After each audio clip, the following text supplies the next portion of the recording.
happening or news segment. Jim, do you want to kick us off?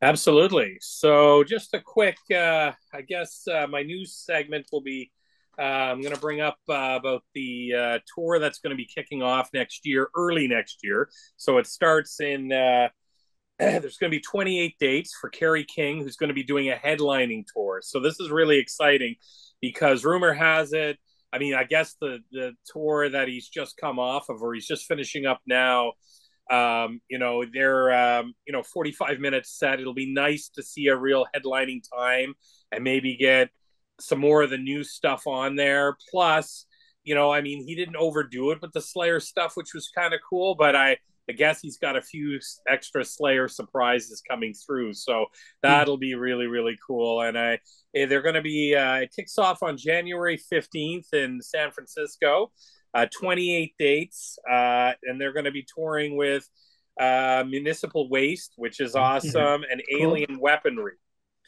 Yeah. So a couple of great bands there, and I think I believe there's a Toronto. I believe there's a couple of Canadian dates in there. Yeah. Yeah, there's a Toronto show. Yeah, so that's wicked, and I mean, the extra Slayer songs. I think that'll be pretty cool. I guess I mean, we all saw a lot of the video from them touring, and I mean, as soon as they just light into some of the Slayer songs, although I like to hear more of his catalog as well, which would be wicked. So, I mean, it's kind of a win-win tour there, and I'm sure. This is great. A great kind of stick their toe in the water and see what because the reception was so good as them opening. I think and I mean, yeah, they're opening for Lamb of God and that's a big band, but I think Kerry King can definitely bring the noise and get this going. So I think that's going to be really cool. And the excitement, from Slayer playing their kind of little bit of a reunion show, the one-off show. They've got a couple of them there in Chicago a few weeks ago, which just was amazing. I mean, the video from that and the sound was just phenomenal. So I think that'll really, I think it's perfect timing, and I think it's a great chance for him to really get out there. And what's the Alien Weapon? Like I've heard of them before, but are they like crossover or thrash or even thrash? I'm not sure. I'll be honest, I'm not Yeah. familiar with them at all. Huh. I don't think it's thrash. Yeah. Yeah, for some reason I always thought they were maybe like power metal or something, but I don't know. Like I've I'm never. not either. Yeah. Yeah. Okay. But definitely, you got Municipal Waste there. That would be Yeah. good thrash band there to get things going. That would be crazy. The only thing that threw me off is I think like the venues are fairly small. I would have thought they could do bigger. Like in Toronto, it was Ken at the Opera House. Yeah. Which is not that big. No. Yeah, it was surprising. I think he's being a bit more safe. I think I when I saw a lot of I saw a few interviews, and when he was talking about headlining, he's not really he knows, like, he really differentiates between Slayer and Kerry King, and he knows that it's obviously two different animals, and but and what I like about it is that he's not just depending on the Slayer, the Slayer songs. I think that's great. I think he said, we're going to be, when we get more time, we obviously would throw a couple extra in there for surprises, and I also heard that they're probably going to try to mix it up. Maybe, I don't know if it's half the tour, just maybe from show to show. I can't see it, but maybe throwing a few different ones in throughout the tour, which would be really, really cool and keep people sort of on their toes. But I like the fact that he's kind of very guarded about it, and I like that because you don't want to have him just going out there and playing like 75% Slayer songs, and just a few of his new songs. I hate when they do that, and that's what he doesn't seem to be doing that, which is great. Cool. Yeah, if all the venues are the same size as the Toronto one, this thing's going to sell out pretty quick. Oh yeah, for sure. Yeah, for sure. And what I'm spinning, I got lots of stuff that arrived in the past little while. The first thing I picked up was the Halloween, the Master of the Rings redo, the re-release. So it's really, really cool. it's 2 discs. It sounds phenomenal. It's a remaster. You can see the cover's a little bit different than the original. And I think they're doing it to 6 albums. So I want to get a few of the other ones as well. But just, it's just an availability thing. So most of these I have like a copy already. And when something else comes out, I'm kind of pushing that ahead of it. But the sound was definitely worth it. And with Master of the Rings, I never did pick up the remaster that I think came out in 2015 or 2018. I can't remember. So this is kind of a real treat. Yesterday, I received the Warlord, the most recent Warlord one, which is From the Ashes to the Archives. The Hot Pursuit continues. Oh man, this is a killer album. And what I like about it is, so half the album is done with Giles Lavery, and if you're getting it online, you only get 8 songs. So if you're listening to it on Apple Music, and this one has the 14 songs with the back end of it by John Rucker from 10 to 13. So it's kind of neat. And what's really cool, what I like about these high roller releases, they're a little bit more expensive, but like it comes with a slide kind of a cover, and it's really really well done. And no, this is definitely a cool one. Just quickly, 1349's new one, got that on that's release. good. Yeah, this is one hell of a, like, if you're not a fan of black metal, you got to pick this up. Yeah, you got to get this, because this has, it's not as I mean, it's pure black metal, but it's so well done, so well produced. The production on this is so good that I can see it crossing over to a lot of more mainstream and other other genres of metal, like myself. I mean, I'm not the biggest black metal fan, but this album is amazing, and I've bought a lot of their back catalog.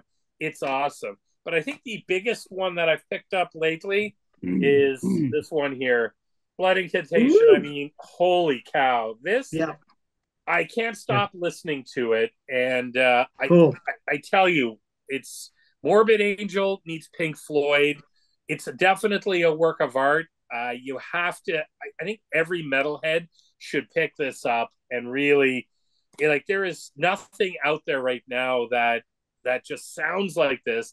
And every time I listen to it with some really good headphones on, and it just sounds different every time I listen to it. And it is so trippy. It's really cool.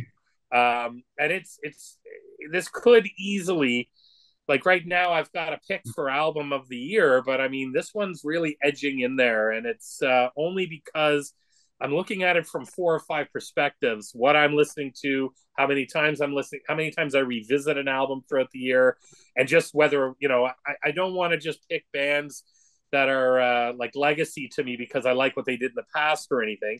But this is just one hell of an album. And I've listened to this probably 50 times this weekend. So cool.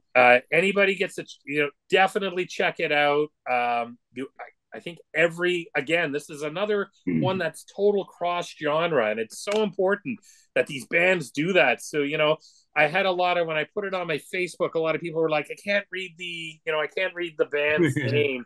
And I'm like, I know that's part of the reason for it, but you got to give it a chance. It's not what you think. And then some of the mainstream friends that I have all over the globe are like, wow, this is amazing, and just blown away with it. So anyways, that's what I'm into this week. And holy cow, and it's Prime Days too, so I've got a whole bunch of stuff on order.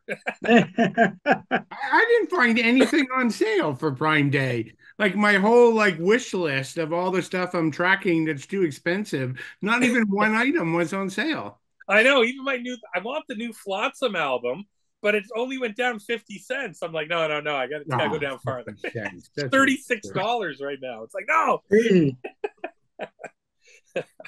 Crazy. Yeah. So Ken, what do you got for us this week? Not a lot, but the only news item that I have is the L. Jurgensen from Ministry has announced that he's going back to Cleopatra Records to record one final Ministry album that's due out in 2025. and he did announce that they're bringing back Paul Barker, their longtime bassist, which is good news because Al and Paul have been working for years in the group. So, so it's kind of a bit of mixed emotion because I'm surprised that they're actually decided to call it quits. So Yeah, me too. supposedly that this is the final Ministry album ever, but we'll see. Ah, Hmm. That's what they're saying. See, I was a bit surprised by that, but that was like the only news I got this week. I was like, Hmm. I weird. guess that's why they're popping up all over the European festival scene for next year yeah. to Yeah, promote the album, I guess. yeah, you're probably right about that. Since that's going to be the final release from the band. Yeah. Um, in addition for me being sick all last week and somewhat this week, I get that news and I was like, oh man, what a way to like, Kick you when you're down. yeah, I was like, really last ministry because the new album just came out not long ago and I like it. Yeah. So I'm like, wow, there's something to build upon, and now no more. Hmm. So we're getting one final record, and that's about it. I guess it could be worse. It could have been that they're done and there's nothing more. That's So true. You look got on the that's a True. bright good point. side. Yeah, good point. Good point. This what I was kind of spinning is what Jim just showed off. Blood Incantation. I was in the middle of writing a review for it, and so I was listening to that all last weekend, and yeah, that's really what Jim said is Oh, pretty much the truth. It's like you take elements of King Crimson, you take elements of Pink Floyd. It's a very interesting idea the way it's been handled. So yeah, it'll be on my end of the year list for sure. I can guarantee you that much.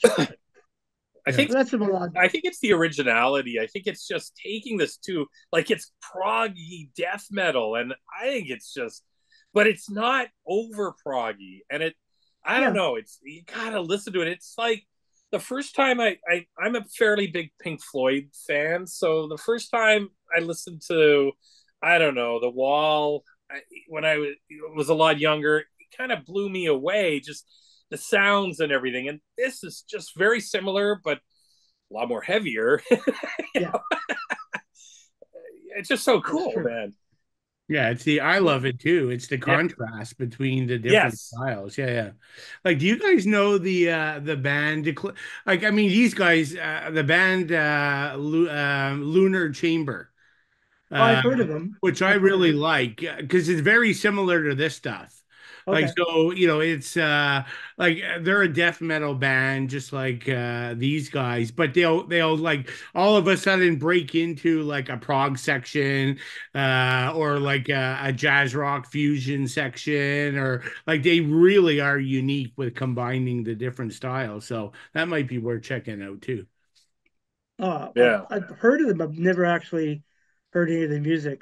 Yeah, they're really new, so not well. Okay. Okay. Anything else on your side, Ken? No, that's all I have, Billy. Okay. I did pretty good this week. Last time I was hosting, I forgot I was hosting. So I was sitting here waiting for to be called on. So kudos to myself. So yeah, in terms of wood spinning, so two items.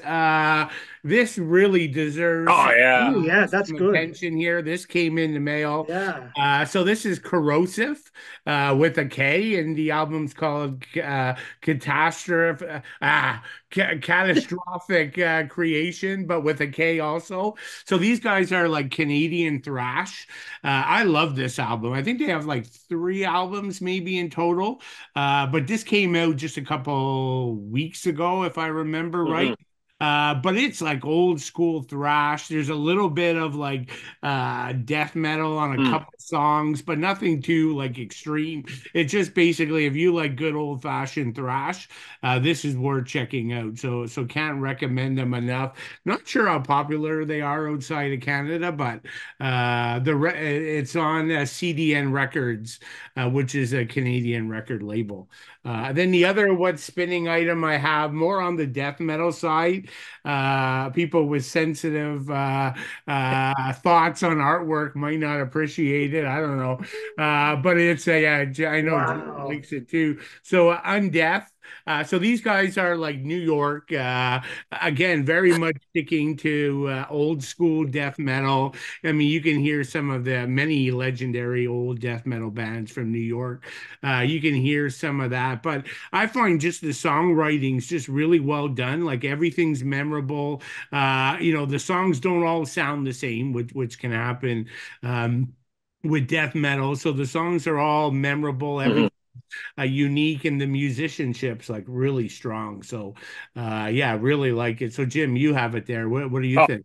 it's a so you I didn't even know this band existed. You sent me we were talking about it on Friday, I think. So I ordered it like after I listened to the first two songs, and I was like, and I listened to it about 10 times on Friday. Yeah, And it's just the production on it is so good. And yeah, and I've been using it a lot. You're right. Like my pick at death metal album of the year was 200 Stab Wounds, but this is rivaling it. I mean, and I like Nile and Necrot as well, but those two are just neck and neck. And this one, I don't know what it is. I don't know if it's the production's a bit better, but it just sounds so good. And it just reminds me of old school death metal. yeah, But with a really like the musicianship, the vocals are really, really good. And I think a lot of people who maybe are turned off from from the harsher vocals, this is actually, I don't find it harsh at all. I find it really, really, just really, really good. I love it. Absolutely love it. Raving about this album since, and it got delivered like within a day and a half. It was awesome. yeah. So I saw you posted it. I'm like, how did you get that so fast? Like, I pre-ordered mine like weeks ago, but you had yours like pretty much the day after I got mine. oh yeah, and the artwork's amazing. Yeah. Ken, you must love that artwork. Yeah, the artist is really good. Check out his art from the previous album as well. Okay. That's Yeah. really super, super good. Yeah. Yeah. Yeah, I know. And these guys are like I believe they're on tour because I'm seeing them like a North American tour. I'm seeing them in Toronto in about 2 weeks' time, later Oh, in wicked. October. So like these guys being in New York, like when I lived in Philadelphia, a small band is somewhat local, like Philly to New York, but they were always like these guys kill it live. Like I recommend anyone see them if they can. Cool. So yeah, so that's it in terms of what's spinning. A couple really quick news things. I'm a fan. I've talked about it before. Milwaukee Metal Fest. So 2025, May 15th to May 18th, they announced like the first like 15 or so bands. And so some of it appears one headliner is down, which took me a bit by surprise. I wasn't expecting that, but then you got Destruction, Uh, Exodus, Ex-Hoarder, Deceased, Dillinger Escape Plan, ooh. and Cool Trouble. Like you remember Ah, the yes. band Trouble. The singer for Trouble now is the singer of Ex-Hoarder, That's right. Kyle, whatever his Yeah, name is. So yeah, so that should be pretty cool. There'll obviously be a lot more. It's 3 days, so there'll be a lot more bands announced. And then really quick, another festival I enjoy in the U.S., Hell's Heroes in Texas. I talked about the lineup before. They announced 19th, March 19th, the day before the 3 day festival, a pre-fest. And so this is a pretty cool lineup. So they're bringing over Gravedigger from Germany, Uh, who doesn't get over that much. So that's cool. And a band I'm super psyched about. I know, Jim, you like them, Satan. oh Uh, yeah. Going to be there. I think Hellstar is there. Of course, cool, that's a cool. local band to the Houston area, and Yeah, Riot. And so I'm a bit Ooh. confused about Riot because isn't Riot now Riot V? Uh, Yeah, yes, but now yes. this is like so they're showing as only Riot, not Riot V. So I'm Oh, assuming it's the same Riot, it but like they've is. left off the V for some reason. Yeah, it's probably just left off. They go by either or. So, but yeah, Okay. that's it, because the band split there a while back. So that's they, right. Yeah, Yeah. there's two versions. yeah. But Mean Street's a great album. Oh, That's I been love it. Yeah. I started working on my top 30 albums of the year, and now I think I have to go to 50 or 40. But like Mean Streets is a great album. It's got Yeah, kind of really good. what I love about it is just the kind of it's got kind of an 80s sound, but it's just really good heavy metal. Yeah, no, I'm a big fan too. So really quick, it's funny I announced this on the last episode, the fact that Wacken wasn't sold out, and like 2 days later they announced it sold out. So Oh wow. that's kind of interesting. Um, One thing that also is kind of odd, Atrophy made an announcement today, or not today, like a day or two ago, that once again they're looking for a new drummer. Yeah. So Oh there's been wow. a revolving door on the drummer ever since they put out Asylum. So I'm not sure what's happening there. That's kind of interesting. And then really quick, one new tour announcement that just came out, maybe today. The super group Category 7 Yes. Yes. announced Yeah. their tour, but it's not for a while, like March 2025. So I'm not sure why they announced that so early. Um, Yeah. I didn't buy their new album. I listened to it. It's like probably 30%. I like it a lot, but I didn't I didn't get into it. yeah, I gotta admit, I found like a cheap CD at Yeah. Oh cool. local shops here. I haven't even played it yet, so I don't even. I can't even make a judgment. But but with all those amazing musicians on there, it's got to be Yes. decent. Oh yeah. Mhm. Yeah. I mean, I Good. like I you know you've got Armored, you've got John Bush on there, which I love. It's just I find it very just kind of I don't know. It felt rushed to me. I don't know. The Maybe.